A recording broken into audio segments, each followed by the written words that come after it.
Seorang mama terekam CCTV mencopet ponsel pengunjung toko pakaian impor bekas di Pasar Baru, Jakarta Pusat. Ya, meski sudah banyak pengunjung yang menjadi korban, pemirsa, namun hingga kini para pelaku ini belum juga ditangkap.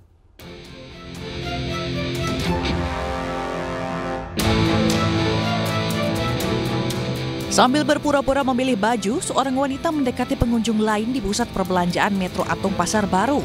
Hanya dalam hitungan detik, pelaku mengambil ponsel korban yang diletakkan di tiang pakaian lalu pergi tanpa disadari korban. Aksi pencurian ini terekam CCTV hingga viral. Diduga pelaku memanfaatkan korban yang tengah sibuk menjajal pakaian yang akan dibelinya. Diduga pelaku beraksi bersama komplotannya yang merupakan kawanan emak-emak. Ironisnya, meski sudah banyak pengunjung yang menjadi korban pencopetan, namun hingga kini para pelaku belum juga ditangkap. Kejadian ini selayaknya jadi perhatian agar selalu waspada dan menjaga barang berharga saat berada di tempat umum. Dari Jakarta, Rani Sanjaya, iNews melaporkan. Nah, ini untuk para wanita harus hati-hati ya, apalagi kosnya belanja ayah nih. Jangan lupa, sering sekali mungkin lalai, mungkin buka purse-nya jangan lupa untuk ditutup lagi. Karena itu bisa mengundang ada oknum-oknum yang melihat, wah, nih iPhone terbaru nih, gimana nih gitu. Iya benar-benar. Jadi kita juga harus ada antisipasi ya dari diri kita sendiri untuk ya semoga orang-orang oknum-oknum yang tadi seperti Togi katakan tidak berani gitu ya untuk mengambil. Ya karena kita sudah ini ya, sudah berjaga-jaga, tapi ada aja musibah, gitu ya. Ada aja celah. Jadi kan kita suka kesel sendiri. Tahu nggak gimana caranya juga? Gimana caranya? Berdoa sebelum berangkat kemana-mana. Nah, ya? benar. Supaya dalam lindungan Tuhan yang Maha Esa. Benar. Baik, pemirsa, sementara itu di Pandeglang, Banten ini ada seorang mak-mak yang melakukan aksi penipuan modus jual minyak murah. Nah, akibat aksinya korban menderita kerugian hingga 621 juta rupiah.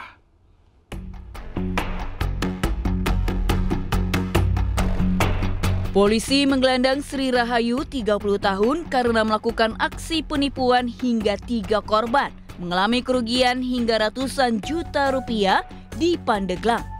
Modus pelaku dengan menawarkan minyak goreng jauh di bawah harga pasaran. Awalnya pelaku memberikan pesanan minyak goreng sesuai dengan yang dipesan korban. Namun setelah korban memesan dalam jumlah yang lebih besar, ternyata minyak goreng tidak kunjung datang. Bahkan karena tidak dapat memenuhi pesanan, pelaku pun menghindar dari korban hingga dilaporkan ke polisi. Dari ketiga korban, total kerugian yang dialami sebesar 621 juta rupiah. Korban ini membeli beberapa kali minyak goreng, namun pada saat mau dikirim nanti dia menyatakan nanti akan saya kirim sekaligus, jadi bukan hanya sekali pembelian. Nah, pada saat waktu yang dijanjikan itu barang-barangnya minyak gorengnya tidak juga sampai diterima oleh pembeli itu. Atas perbuatannya, pelaku harus terjerat pasal 378 dan pasal 373 dengan ancaman 6 tahun kurungan penjara. Dari Pandeglang, Banten, Iskandar Nasution, iNews melaporkan. Pemirsa, pagi ini Polda Metro Jaya memanggil ke-5 orang terlapor dari kasus ijazah palsu serta pencemaran nama baik dari Presiden ke-7 Republik Indonesia Joko Widodo.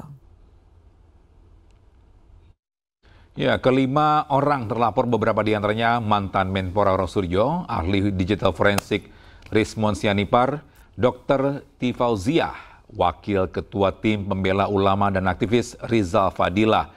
Ke-5 orang tersebut dijadwalkan akan jalani pemeriksaan pada pukul 10 pagi ini. Dan salah satu terlapor dari kasus ijazah palsu, Rizal Fazilah, ini mengkonfirmasi akan memenuhi panggilan Polda Metro Jaya hari ini dan bersiap memberikan keterangan.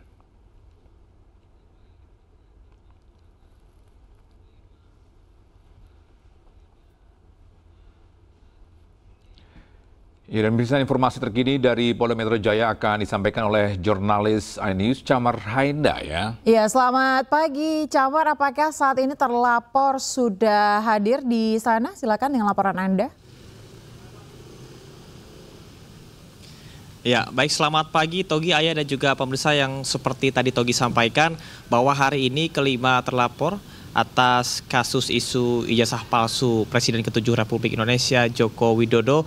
Ini diagendakan akan dilaksanakan pemeriksaan hari ini oleh penyidik dari Diskrimum Polda Metro Jaya. Namun sampai dengan pukul 10 pagi ini kami masih memantau di depan gedung Diskrimum ini masih terpantau sepi dan belum ada pergerakan ataupun juga kedatangan, tidak ada persiapan khusus atau pengamanan khusus yang dilakukan.